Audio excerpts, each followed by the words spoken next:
Hi, my name is Megan Ross, and I'm currently studying a Bachelor of Psychology at Monash University. I was on the VCE Honour Roll for Psychology, and today I'll be showing you how to tackle that 10-mark question in Section B on the exam today.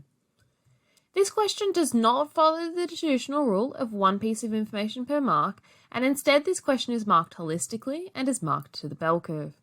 The average marks on this question ranges from 4.4 to 4.7. This seems like a low mark, however, it is important to consider that a lot of students don't have enough time to finish their responses and some don't even attempt it. However, ideally, you should spend roughly 20 minutes on it. So they mark this question holistically, but what does this even mean? Basically, there are no right answers to this question and you do not have to mention absolutely everything to get full marks. In the examiner's report, VCAR emphasises how you can achieve full marks within the space provided and how writing extra does not actually lead to higher marks.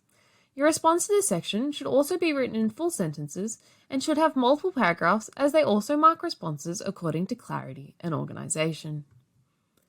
According to the marking criteria, VCAR are looking for responses that identify, explain, and utilise psychological terminology that is relevant to the stimulus. This means that you'll need to be able to recall, define, and link key terms that are relevant to the scenario or stimulus. Thus, it is not only important to learn your definitions, but you should also practice incorporating these into cohesive sentences and paragraphs.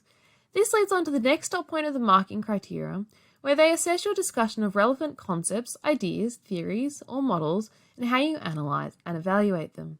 This means not only reciting theories and concepts, but also applying them to the scenario or stimulus, showing how they are relevant and how they are interrelated. Finally, you are expected to draw conclusions based on what you have learnt, as well as acknowledge the potential limitations of these conclusions. Now we have some idea of what VCAR are looking for, so let's have a look at an example. This is from the 2018 exam. Alright, so pause the video here and have a read of this question. So we can see that from the question, they are really looking for three key things. They want you to identify her sources of stress, her biological responses, as well as her psychological responses.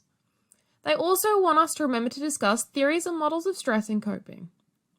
Now, I'm going to go through and underline some key areas that we should remember from this scenario.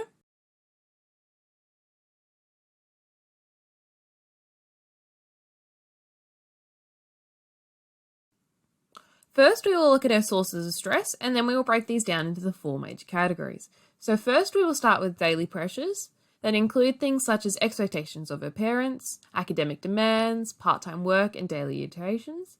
The next category we will look at is major stress. So in this category, we include things such as her breakup and the expensive car repairs.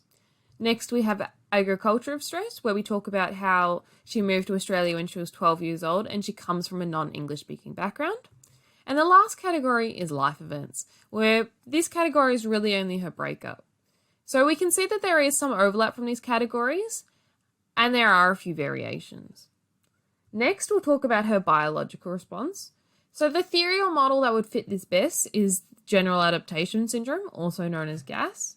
So we need to break this down into three stages. So first, we'll start off with the alarm reaction that occurred when she lost her part-time job at the beginning of semester 1.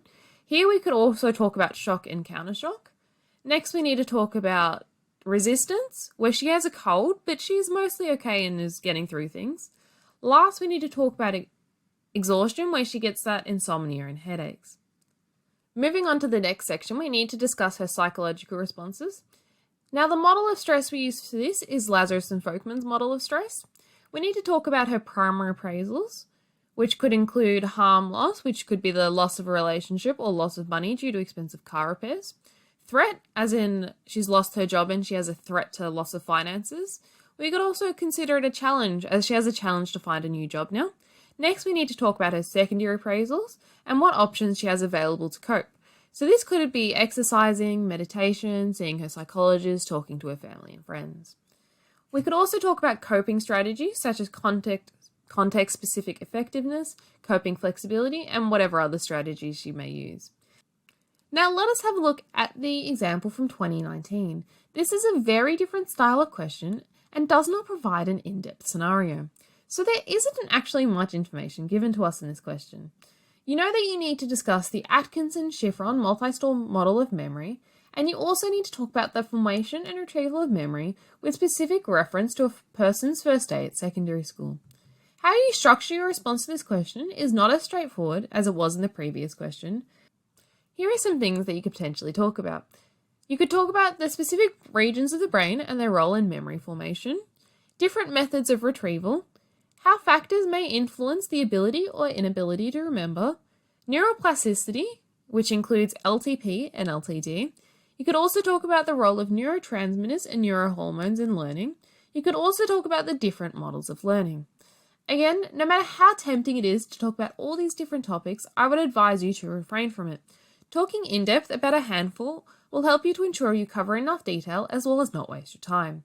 This is often the last section of the exam that people attempt, so it is best to leave some time at the end to not only edit this answer, but to also edit the rest of the exam.